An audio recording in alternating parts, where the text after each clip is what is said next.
బాలీవుడ్ కాంత్రయంలో ఒకరైన అమీర్ ఖాన్ నిర్మాణంలో ఆయన మాజీ భార్య కిరణ్ రావు దర్శకత్వం వహించిన movie లాపాతా ladies.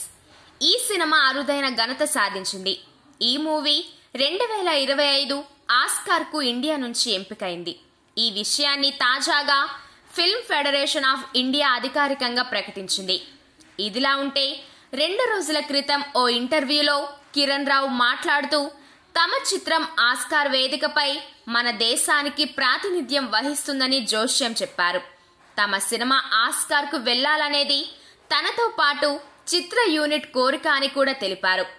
Film federation of India కూడా తన వంతు బాధ్యతగా ఈ సినిమాను తప్పకుండా ఆస్కార్ కు పంపిస్తుందనే నమ్మకం తనకుందని చెప్పుకొచ్చారు. ఆమె అన్నట్టుగానే మూవీ ఆస్కార్ కు ఎంపికైంది. కాగా ఈ చిత్రానికి ముందు ఆమె అమీర్ ఖాన్ హీరోగా ధోబీ ఘాట్ అనే చిత్రానికి దర్శకురాలిగా పనిచేశారు. ఈ మూవీ కూడా విమర్శకుల ప్రశంసలు అందుకుంది. డైరెక్టర్ గా ఆమెకు మంచి మార్కులే పడ్డాయి. ఇప్పుడు లాపాతా లేడీస్ తో మరోసారి దర్శకురాలిగా తన ప్రతిభను నిరూపించుకున్నారు.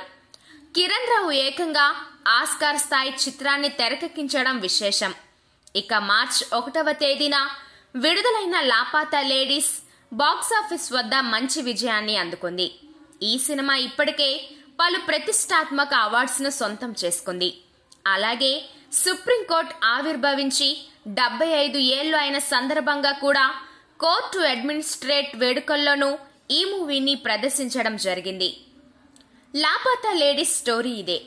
2001లో గ్రామీణ ప్రాంతానికి చెందిన 2 నవవధువులు రైలు ప్రయాణంలో తప్పిపోయిన సంఘటన ఆధారంగా లాపాతా లేడీస్ తెరకెక్కింది. కొత్తగా పెళ్లైన ఓ జంట వివాహం తర్వాత ఇంటికి వస్తుండగా మధ్యలో ఈ సంఘటన జరుగుతుంది.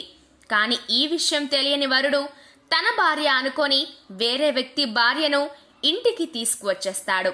తీరా ఇంటికి వచ్చిన తర్వాత వధువును చూసి తన భార్య కాదని షాక్ అవుతాడు. దీంతో తన భార్య తప్పిపోయిందని పోలీసులకు ఫిర్యాదు చేస్తాడు. అయితే తన భార్య ఎలా మిస్ అయింది, తన భార్య స్థానంలో వచ్చిన యువతి ఎవరు, ఆ తర్వాత చోటు చేసుకున్న సంఘటనలు ఏంటి అనే కథాంశంతో మూవీని కిరణ్ రావు చాలా బాగా తీశారు.